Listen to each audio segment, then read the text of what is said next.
Welcome once again to Darshan. It's a beautiful Sunday.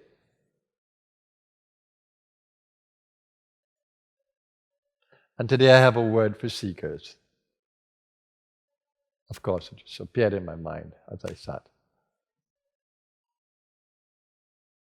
I see so much among seekers the impatience of wanting to move ahead.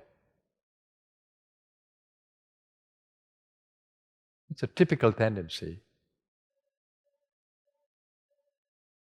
that we have from being conditioned by the world to achieve, to drive.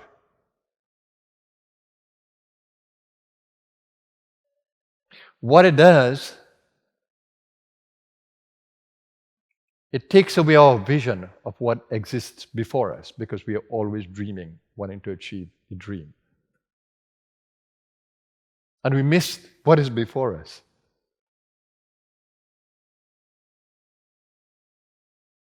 Just a note to you of the karmic play.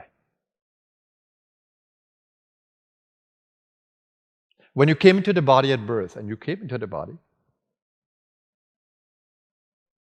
for some of us voluntarily, and for some of us involuntarily, karma just pushes us in the body. The deep desires that we have, the attachments we have to the world, they pull us into the play. No choice. We can't go anywhere else. The more aware souls will have more liberty of free will when they have developed that sense that they can come into the world voluntarily because they are more soul aware and not caught in the karma so deeply that they are pulled back into the world.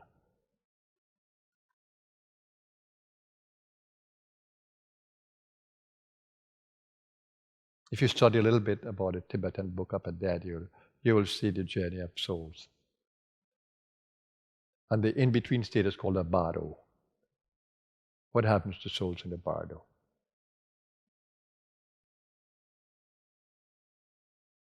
And also from hypnotic regression, the many stories of what happens in the bardo, the in-between. And who are the more free souls and who are the more bound souls. What happens to them?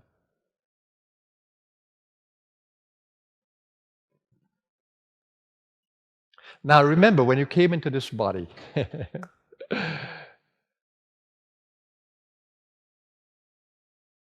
body is governed by genes. Part of your DNA are the genes.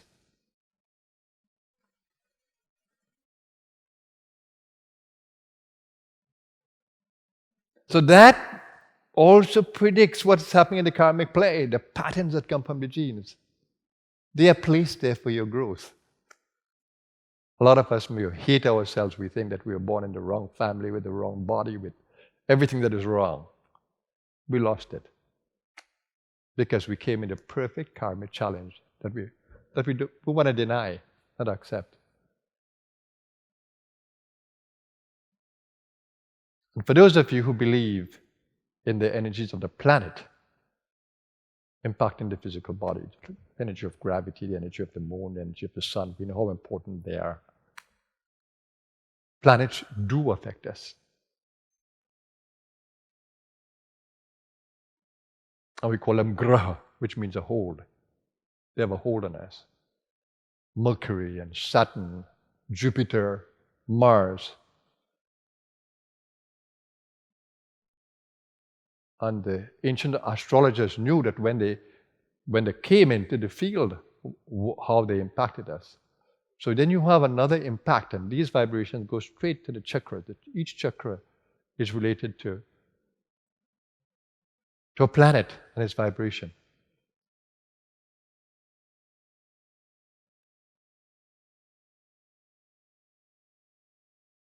So when you study the time-based astrology, you'll realize that your life is a karmic story.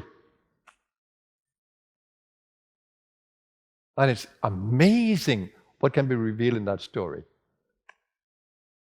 A good intuitive astrologer, like Sri Yukteswar was, he will show you, or she will show you. I'm amazed by it. My whole life has been already decided by astrology. But it's, of course, what I would have accepted before. So coming to the play, I have no complaint. I know the life story through the genes that are also coupled with the astrology, through the astrology. So there is no impatience, especially when I got Shaktipat. Especially when I could feel the Kundalini guiding and driving me. I couldn't be impatient about anything. I lost it. I lost impatience. I just enjoyed the co-creativity with Kundalini and myself. That's the story to this day.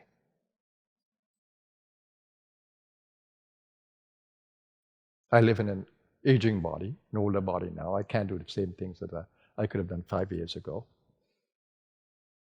Living beyond 60 is different. Living beyond 65 is different. But do I not accept that? No, I lovingly accept that. It's a challenge. And then how do I meet this challenge? And I have strengths in this challenge. And I have the awareness to see them clearly. And I use those. And I use them in co-creativity with my beautiful Mother of the Universe. She brought me into this space. She takes care of me. She nourishes me. She protects me. She guides me. And she has created the journey for me.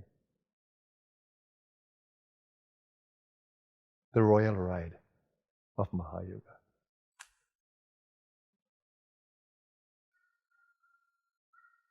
So there's no impatience. So what is most important to every seeker is the wisdom to see the play. Then you lose the whole idea of focusing on the darkness and cursing the darkness, because you're going to be caught up with that through the lifetime. Focus on the light, which is the strength. Focus on the light, and there's always light.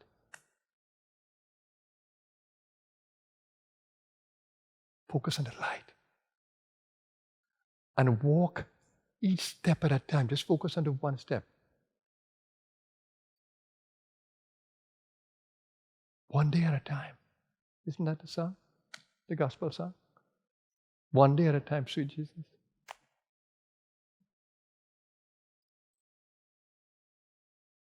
One day at a time. One step at a time. One moment at a time. What greater wisdom you want more than that, oh impatient soul? How long are you going to stay in impatience?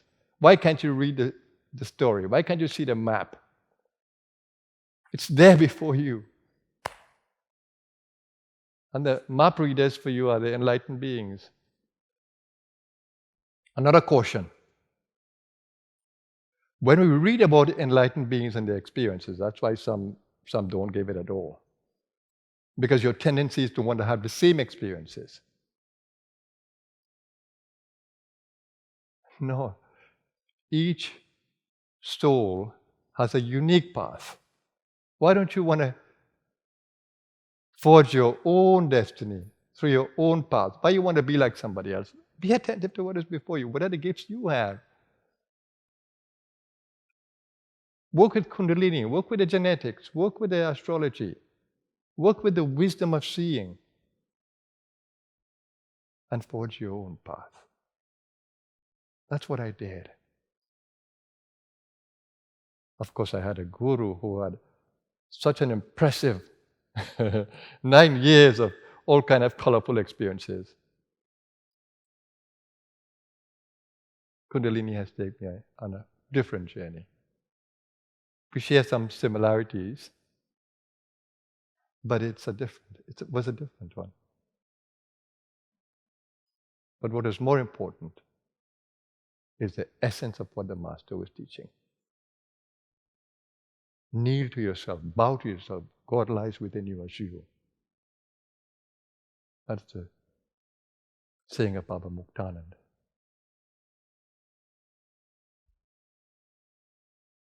Baba Nityananda said, go to the heart and roam there.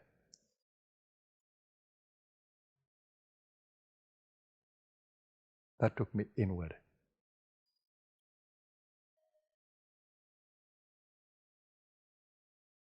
So don't get trapped in the impatience, the looking. See the wisdom of what is before you. There's a beautiful karmic story right before you.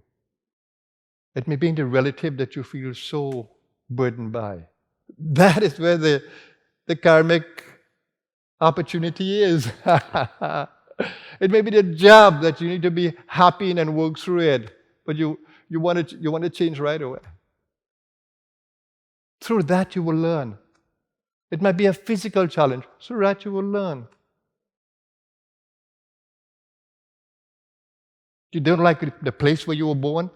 You are meant to be there. Through that you will learn. You don't like how you look? Why? That's how you were meant to look in the lifetime. It's more important that the inner qualities shine.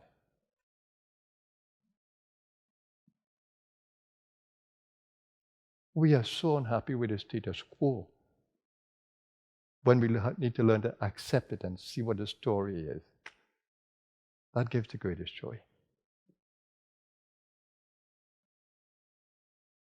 Life is beautiful when you can see it, when you can have the wisdom to see. That's why we pray Om Shri Ganeshaya Namah. The energy of wisdom, the Lord of wisdom. Shri Ganeshaya Namah.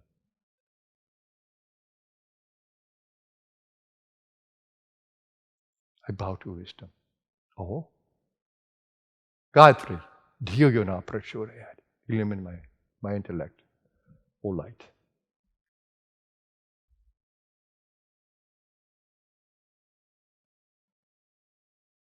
Or Asatoma Tsukamaya, Upanishad. Lead me from the untruth, the false. Mrichurma Amritam Kamaya. Lead me from mortal consciousness to immortal awareness.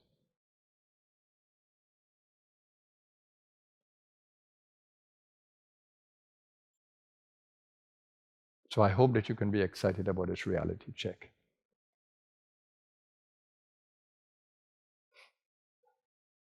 Because then you smell the flowers around you. You count your blessings.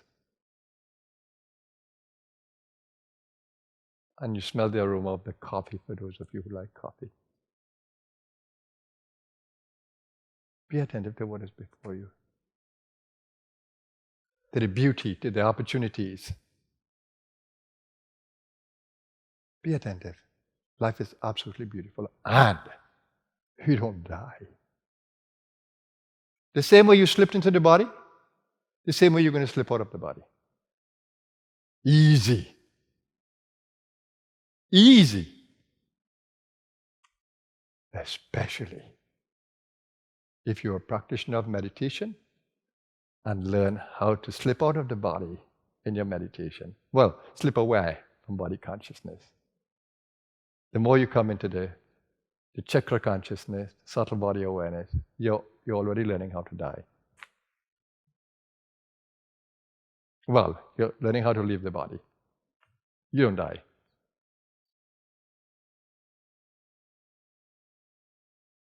So remember how important meditation is. It teaches you how to live, and it teaches you how to transition. Just come into subtle body awareness and center deeply there.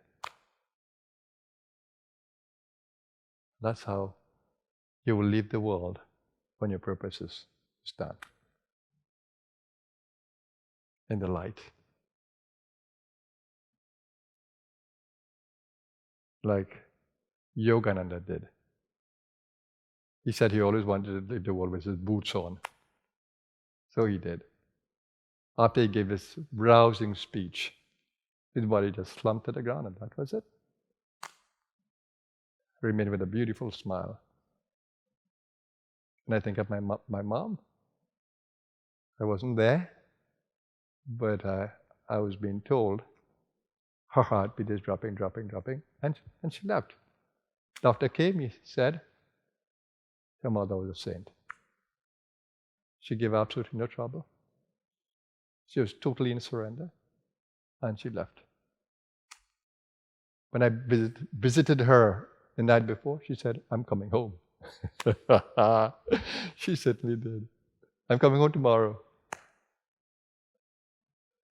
She certainly did. But when I came home that morning to chant Guru Gita, when I came from the hospital, I came back at Guru Gita time, and when I went to chant Guru Gita, no electricity. Say, "Okay, Mom, you don't want me to chant today. You want me to really appreciate this event." We don't die. But we live in a yuga where death is morbid, where we are never taught about transition. I pray that in the Blue Star we can create an ascension center one day where we can celebrate souls before they leave the body, hold them in care, in the light, that they can ascend in the light. I pray that one day in the Blue Star we can do that. A birthing center and an ascension center. Hopefully it will happen in Vrindavan, our eco center. But it's my dream. Because we need to teach it differently to our world. Your honor souls coming in and your honor souls going. In the higher yugas, not in the dark yuga like this, you can imagine when people leaving the body, it's a celebration. Some yogis, from what I have read, they create a celebration and they leave.